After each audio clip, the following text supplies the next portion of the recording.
We've already seen how easy it is to deploy the AWS Lambda telemetry exporter to a Lambda function. Now let's see what you get when you do that. So if I open up the serverless catalog here, which is available under our APM tab, you can see all of our Lambda functions in this particular account.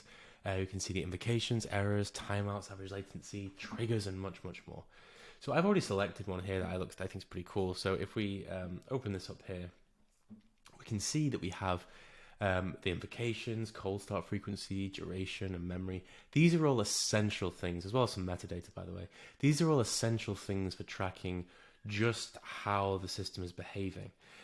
We can also search these columns, for example. So you could say, actually, I want to see what the slow ones are. Now that's got a cold start duration on it, so I'm not too concerned about that one.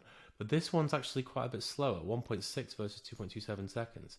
If I select that particular trace, what it's going to do is it's going to load that trace up for me and show me everything that's going on.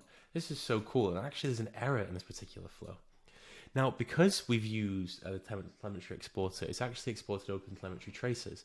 You can link all of your serverless resources together to communicate in a really scalable and effective way.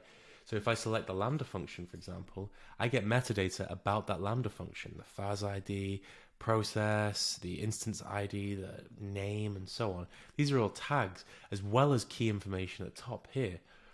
Same thing with DynamoDB. I can actually see the operation that was ran on DynamoDB as part of this, and even the query and the data that was responded as well, which is really, really nice, actually. It's just the metadata that was responded, just to make sure that data isn't too vulnerable, but you can see the query there. It's pretty nice. Same thing with if you highlight over S3 here, you can see what was actually queried. This level of detail is essential for serverless architectures, because it's going to mean that you get a breakdown of everything that's happening across a very, very naturally distributed system. Even things like SQS, you can see the request and response payload in there, the message that went in, and the acknowledgement metadata as well. Then if we pick one of our Lambda functions, for example, I'll pick that one, we do related data. If there are any logs for that Lambda function, they will also appear here as well. So you can see it's actually loaded all of them now, which is really, really nice. The idea is really simple, okay? Get all of your data in one place and analyze it and assess it. If you don't like this particular sort of directed graph view, you can change to a flame view or a Gantt view. So these are views that people are much, much more familiar with the tracing view. The way I like to use this, for the dependency view, I like to understand how everything relates to everything else, what the flow of activity is, how things happen. I like to look at the Gantt view, and I'm looking for the bottlenecks. So I can see here that most of the time spent is within the Lambda function handler, and not much of it is spent reaching out to external services. All of that is SQS at 346 milliseconds could be a little bit faster.